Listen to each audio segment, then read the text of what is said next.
Kita mulai market insight pagi hari ini. Oke, selamat pagi semuanya. Oke, untuk market insight hari ini kita bahas dulu yang kita tunggu-tunggu dari kemarin ya, yaitu gold. Oke, untuk gold kemarin bisa kita lihat ya bahwa memang secara data yang rilis, unemployment claims jam setengah 9 itu dia ternyata datanya sama aja ya, nggak ada maksudnya nggak ada perubahan apapun. Forecast dan actualnya masih tetap sama di 217K. Lalu untuk trade balance atau neraca perdagangan ini bisa dibilang ya nggak bagus lah datanya ya, nggak bagus dan labor cost-nya dia juga jelek ya. Ditambah lagi juga yang paling sensitifnya ini adalah Fed Chair Powell testifies ya. Di sini statement dari Powell ya. Sebenarnya udah bisa dibilang agak cukup ketebak ya karena memang kemarin statement dari si Powell itu dia hanya bilang ya ada kemungkinan suku bunga akan dipangkas di bulan Juni, yang statement itu bisa dibilang udah sering banget gue denger dan udah sering banget gue sampein ya.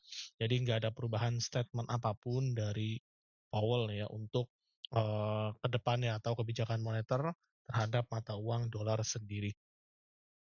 Oke, kemarin sebenarnya harga itu sudah cenderung terlihat bullish ya, sudah sampai ke tertinggi 2164 dan terendah itu di 2148 ya.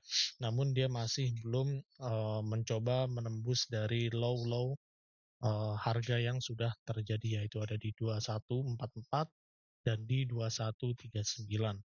Oke. Namun secara teknikal ini sudah sampai naik ke atas ya, atau membuat higher high yang lebih tinggi dari sebelumnya. Namun yang kita tunggu-tunggu adalah data nanti malam NFP ya. Nah, kalau kita lihat data NFP, nah di sini kan ada NFP non-farm employment change ya. Kalau kita lihat di hari Rabu kemarin, ADP non-farm employment change-nya ternyata dia datanya jelek. Forecast-nya dia 149, lalu dia turun ke 140. Biasanya ADP ini seperti hitung cepat aja ya, hitung cepat aja, namun tetap menunggu rilis dari NFP yang nanti malam, atau yang nanti malam itu terjadi benar-benar NFP yang hasil real, bukan hasil hitung cepat ya. Karena ADP itu adalah automatic data processing ya, secara datanya itu otomatis mungkin diambil dari beberapa sampel aja, nggak semua data digabungkan. Nah, namun bagaimana untuk NFP nanti malam? Kalau kita lihat untuk NFP nanti malam, ya secara dari statistik di kuartal keempat dan di kuartal pertama 2024, ini cenderung masih bagus.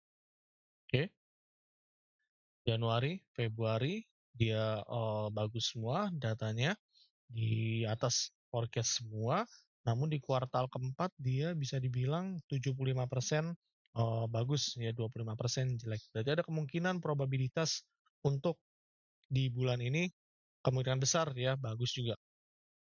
Oke. Namun tetap yang sering atau gua wanti-wanti adalah di dua data pendukungnya ya, apa average hourly earnings dan unemployment rate ya. Kemarin memang semua datanya ini bagus semua. Ya di bulan kemarin ya semua datanya bagus. Nah, namun untuk di malam hari ini ada kemungkinan besar datanya pun masih tetap bagus juga. Karena kalau dilihat dari 3 bulan terakhir, untuk rata-rata pendapatan per jam dia masih bagus, di atas forecast semua ya. Berarti ada kemungkinan besar dia juga bagus, dan unemployment rate-nya juga bisa dibilang bagus juga. Oke, 3,7%. Ya ibaratnya pengangguran semakin menurun, lalu NFP-nya dia ternyata bagus, dan ditambah lagi pendapatan per jamnya pun juga semakin lama semakin tinggi. Oke. Kalau kita lihat untuk data-data pengangguran yang sudah rilis kemarin itu, unemployment claims juga bisa dibilang netral aja, nggak ada perubahan sama sekali. Biasanya unemployment claims, yaitu pergerakannya hampir mirip dengan unemployment rate. Oke, biasanya seperti itu. Kalau unemployment claims-nya berarti datanya netral, ada kemungkinan besar unemployment rate-nya pun bisa dibilang nggak akan berubah, ya masih akan tetap sama. Oke, jadi ada potensi pergerakan harga gold malam hari ini ya bisa jadi turun kalau skenario-nya adalah semua data NFP unemployment rate, dan average hourly earnings-nya adalah bagus semua. Oke, itu skenario yang pertama. Namun kalau kita lihat secara teknikal ya, kemarin tuh NFP di Februari tanggal 2. Oke.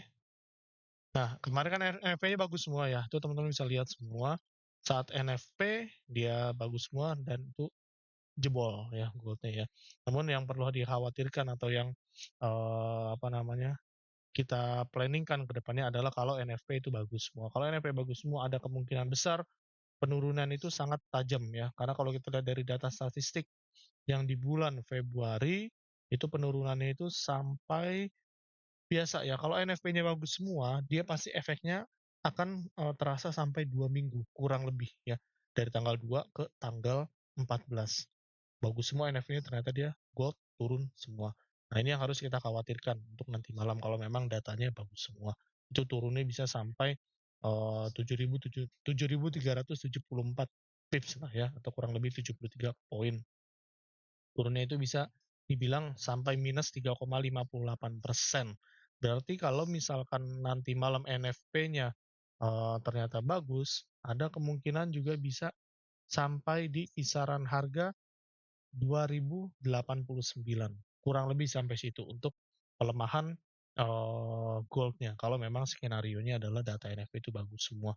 Dan efeknya itu bisa sampai 2 minggu ke depan, sampai tanggal 14 atau tanggal 15 di bulan ini. Oke. Biasanya kalau NFP jelek semua, dia turunnya akan sangat signifikan banget.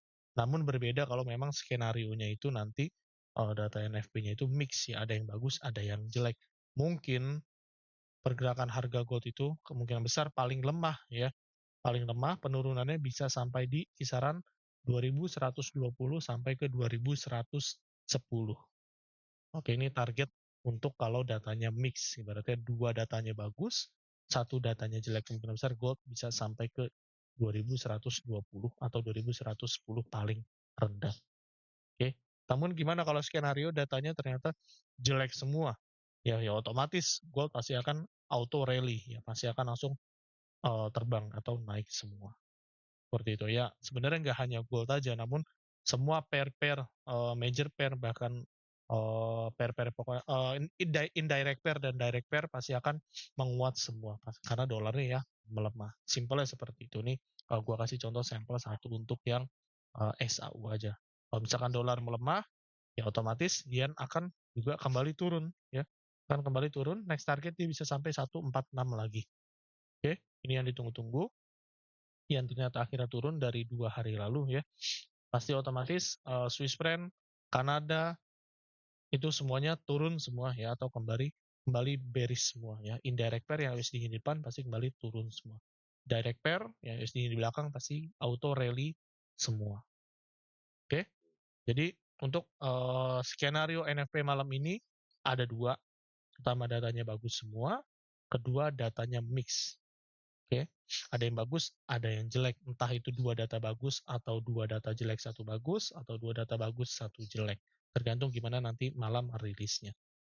Oke, skenario ketiga adalah data jelek semua. Sebenarnya agak sulit kalau misalkan dibilang datanya agak jelek semua karena secara statistik di kuartal keempat dan di 3 bulan terakhir pun ini datanya bagus semua. Jadi agak sulit kalau bisa dibilang NFP dan dua data pendukungnya itu datanya jelek semua atau merah semua.